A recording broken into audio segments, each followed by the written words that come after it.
Olá, meus queridos alunos.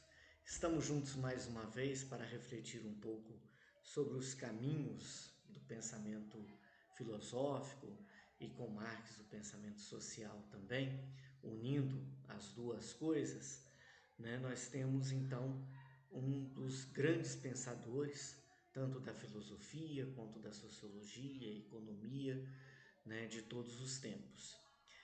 Como dissemos no livro, nós podemos discordar em muita coisa de Marx e talvez até devamos fazê-lo, mas é muito importante no pensamento social, nas ciências humanas, a gente buscar a compreensão do pensamento de determinado autor.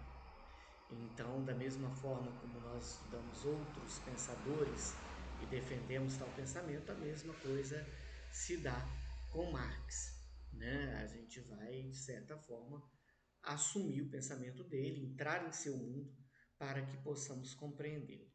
Bom, falar de uma filiação teórica em Marx é muito complexo, né? Marx ele estudou, né, filosofia no seu tempo, era filho de judeus convertidos ao cristianismo, né?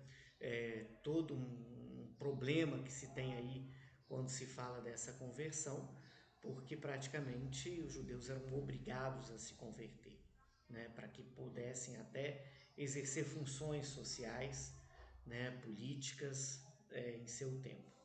Mas Marx ele vai estudar então filosofia, aprofunda-se no pensamento filosófico, sobretudo naquele período de efervescência do idealismo, de Hegel, dos jovens hegelianos. Ele começa a ensinar filosofia na Renânia, na cidade de Bonn, e lá ele vai ter contato com todo o pensamento filosófico de seu tempo. É impressionante uma citação de um outro autor que não tem nada a ver, que falando uma vez que encontrou com o jovem Marx, ele tinha encontrado com aquele que seria o maior filósofo de todos os tempos. Né? Isso quando Marx era jovenzinho, com menos de 30 anos. Mas o que Marx empreendeu foi um caminho que foi dentro da filosofia, mas também passando para o lado da sociologia, para o lado da economia também. Né? A influência hegeliana marcou ele do ponto de vista da dialética e do ponto de vista da leitura da história. Nesse ponto, ele vai traçar todo um caminho em que ele vai ver a história como uma evolução de ideias, uma sobreposição de ideias. Só que o que marca a filosofia de Marx não é uma percepção de um idealismo ou de ideias ou do espírito que vai se sobrepor de tempos em tempos. O que marca o seu pensamento é justamente a ideia de que é a matéria, é o materialismo que vai fazer toda essa transformação. E desse materialismo, Marx interpreta toda a questão da luta de classes.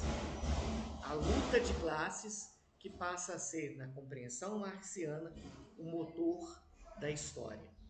E aí, desse motor da história, nós temos como fundamento a questão estrutural, que é o modo de produção de cada período, que vai determinar o modo de ser também de cada período, de cada tempo, de cada época. E aí a análise que Marx vai fazer, né, da realidade do trabalhador em seu tempo com as questões da Revolução Industrial.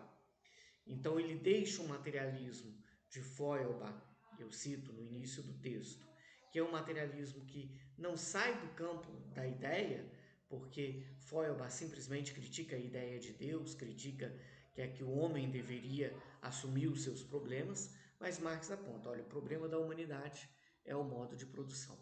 E esse problema vai se dar, a sua solução, quando, né, aqueles que são os verdadeiros produtores, ou seja, os proletários, assumirem o poder.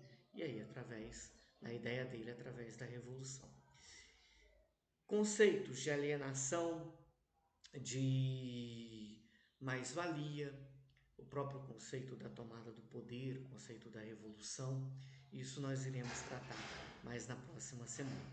Essa semana nós quisemos traçar mais uma introdução. Grande abraço a todos, muita saudade de todos, e a gente continua esse tema na próxima semana.